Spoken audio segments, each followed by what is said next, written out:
Vamos começar então com a resposta que Paulo dá àquele aforisma dos Coríntios: tudo me é lícito, no verso 12.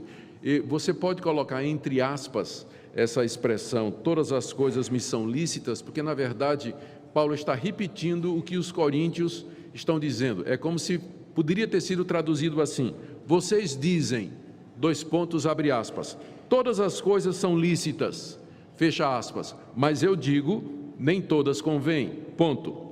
Vocês dizem, abre aspas, todas as coisas me são lícitas, fecha aspas, mas eu digo, eu não me deixarei dominar por nenhuma delas. Então aqui nesse verso 12, Paulo está respondendo aquele refrão dos imorais: todas as coisas são lícitas. A princípio, Paulo concorda com isso, porque ao cristão tudo é permitido. Paulo não é um legalista, um cristão não é alguém que se caracteriza principalmente por viver aferrado a um código moral absoluto pelo qual ele vai ser salvo. Em Cristo Jesus, nós descobrimos a liberdade de praticar coisas, de fazer coisas, desfrutar um mundo que Deus nos deu e viver com alegria, aproveitando as bênçãos que Deus nos deu. Mas há dois limites para a liberdade do cristão, Paulo diz. Primeiro, todas as coisas me são lícitas, é verdade. Primeiro limite, mas nem todas convêm.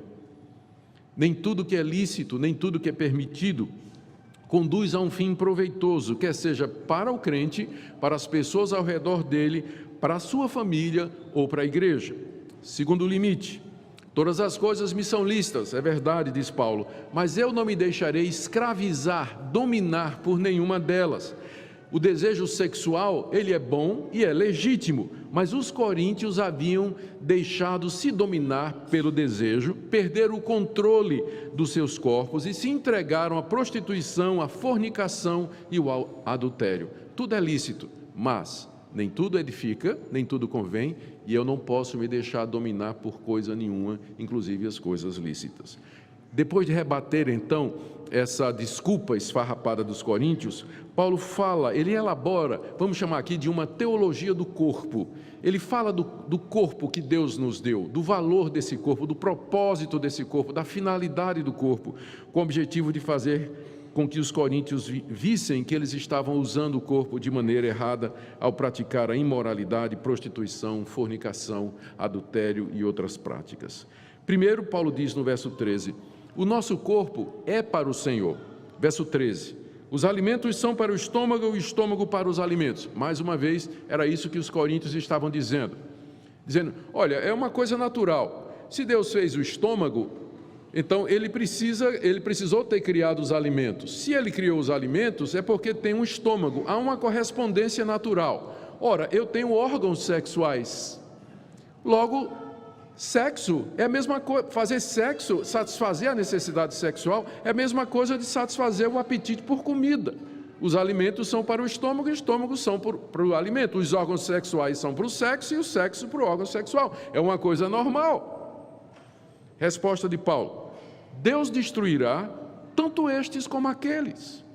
Ou seja, essas necessidades de comida, sexo e tudo mais fazem parte desse mundo presente que haverá de passar e serão destruídos no dia do juízo, quando Deus der um fim ao mundo que há.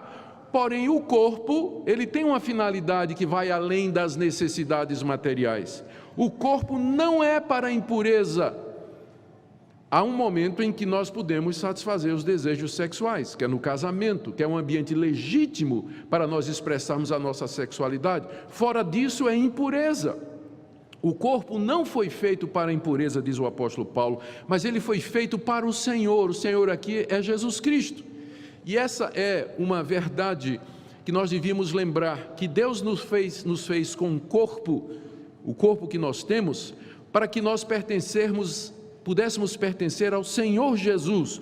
E aí o mais impressionante é o que ele declara no final do versículo: e o Senhor Jesus é para o corpo. Agora a gente sabe por que é que ele encarnou, e agora a gente sabe por que é que Deus nos fez com o corpo. Nós pertencemos ao Senhor Jesus e ele nos pertence. Essa é a finalidade gloriosa do corpo. Ele foi feito para ser do Senhor Jesus, e o Senhor Jesus encarnou para que ele pudesse ser nosso, para que ele pudesse nos pertencer também, através de ter o mesmo corpo que nós temos.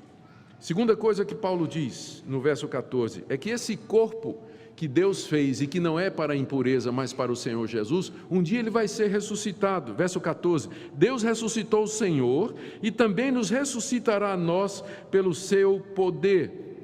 Deus ressuscitou a Jesus Cristo dentre os mortos. O que saiu da sepultura no domingo de manhã não foi um fantasma, não foi um corpo etéreo, um corpo espiritual feito de gás, um holograma como nós temos hoje, uma projeção, mas Jesus ressuscitou com um corpo real, o corpo com o qual ele viveu, só que é um corpo glorificado, um corpo exaltado, celestial, mas físico, com propriedades naturais e sobrenaturais. Deus ressuscitou o Senhor Jesus, e Paulo continua, e portanto nos ressuscitará a nós também pelo seu poder. Ou seja, esse meu corpo, conquanto agora marcado pela doença, pela fraqueza, marcado pelo pecado, ele tem uma finalidade gloriosa. Ele será igual ao corpo de Jesus Cristo, igual ao corpo que Jesus tem agora. Quando eu penso nesse fim glorioso que Cristo deu ao meu corpo, eu fico com vergonha toda vez que eu uso ele da maneira errada. Toda vez que eu uso ele para fazer o que eu não devo, eu deveria me envergonhar quando eu penso no propósito glorioso que Deus deu ao corpo que ele me concedeu, que é a ressurreição dos mortos e a glória eterna. Segundo, o terceiro argumento de Paulo, está aí do verso 15 ao verso 17, é que os nossos membros, eles são membros de Cristo. Não sabeis, diz ele no verso 15, que os vossos corpos são membros de Cristo? Vocês não sabem que Cristo habita em nós e que nós somos a extensão física aqui nesse mundo de Jesus Cristo, através da habitação dele em nós, a ponto de nós dizermos que os nossos corpos são os membros de Cristo. Ele está encarnado em nós, no meio do seu povo hoje, ele vive em nós. Aí ele faz a pergunta: e eu porventura tomaria os membros de Cristo, que é o meu corpo, e os faria membros de meretriz? O que Paulo está dizendo aqui é que na hora que você se deita com o seu namorado, numa relação promíscua, já que vocês não são casados, na hora que você paga os serviços sexuais de alguém, você que se declara cristão, você está levando Cristo para aquela relação. Quando você trai a sua mulher, você trai o seu marido com outra pessoa, quando você se deita com alguém que não é o seu legítimo marido ou legítima esposa, você está levando Cristo para aquela relação. A pergunta de Paulo é: eu vou envolver Cristo no meu adultério? Eu vou levar Cristo para um bordel? Eu vou levar Cristo para o banco de trás do carro para ter relações com a minha namorada, ou qualquer outro lugar, ou para um motel? Isso para o crente deveria fazer o crente corar de vergonha, porque ele é membro de Cristo, o seu corpo é membro de Cristo, é onde ele vai, Cristo vai, o que ele faz, Cristo faz. E a base para a resposta de Paulo no final do verso 15 é: absolutamente não, é claro que eu não posso fazer isso. E ele argumenta no verso 16 o motivo: não sabeis que o homem que se une à prostituta forma um só corpo com ela? Como está escrito, serão os dois uma só carne. Paulo aqui está baseando-se no relato da criação de Gênesis capítulo 1 e capítulo 2.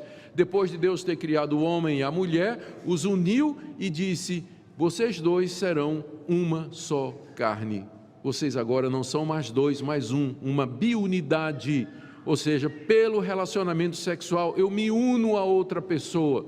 Portanto, se eu me deito com uma prostituta, se eu me deito com uma pessoa que não é o meu legítimo cônjuge, eu estou me unindo àquela pessoa e, portanto, levando Cristo para aquela relação. E Paulo, ao pensar nisso, ele responde com um não. Verso 17: aquele que se une ao Senhor é um espírito com ele.